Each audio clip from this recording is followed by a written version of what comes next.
درکوي بنګله درکوي دا څه شی دی چې ته دا ماته راوړې چې ستاینلیک یې راته راکړې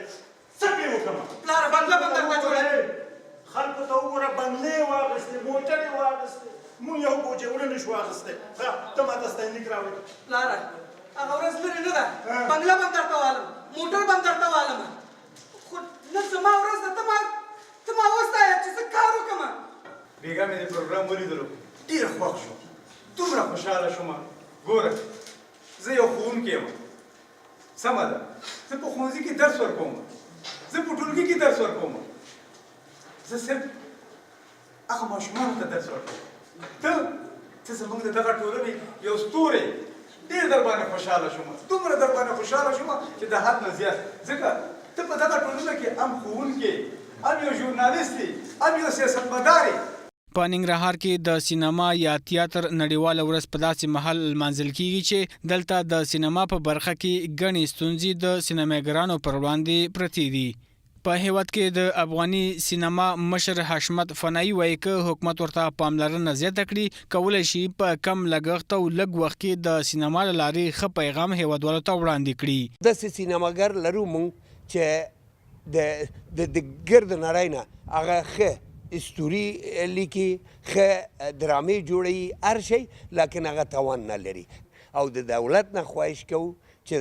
راځئ که غواړئ چې ستاسې نوم پاتې شي په وطن کې سینماګرانو ته تشویق وکړئ. ننګرهار کې د سینماګرانو مشر میرانشاه تلاش وایي په دې ولایت کې د سینما لپاره د ځای نشتون ناامني او اقتصادي ستونزې هغه څه دي چې د دوی پر کارونو سویره غوړولی دی. ستونزې دا ده چې اوله کې باید د سینما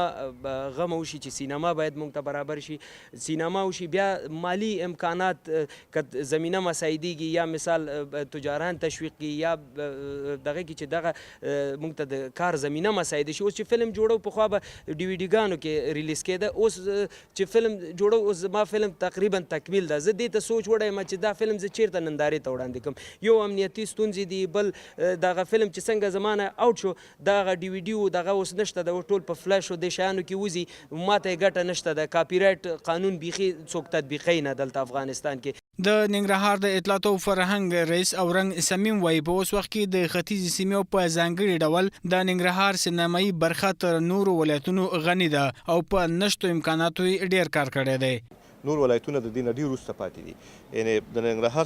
سینماګرانو یا په ختیځ زور کې چې کوم سینماګران دي هغوی تر دې دمه باندې ډېر زیات یعنې تقریبا د 200 نه زیات هم دوی فلمونه تولید کړي دي او هغه ټول هغسې فلمونه دي چې هغه تربیتي اړخ لري هغه د ټولنې لپاره ډېر ګټور دي هغه د ځوان نسل د فکري روزنې لپاره ډېر ګټور دي. پخوا به په هیواد کې خلکو افغاني سیریالونه او ډرامې کتلې چې تر ډېره وخته کې د ټولنې د سمون او رغونې لپاره فکري تنویر کېده او د افغاني ټولنې سره سم به جوړېدل خو اوس د افغاني سیریالونو او ډرامو ځای ترکي هندي پاکستاني او نورو نیولی چې ډېر کله له دې امله د انتقاد لاندې وي چې د افغاني ټولنې سره برابر نه دي او ټولنې د سمون پر ځای د خرابۍ خواته روانه کړې ده.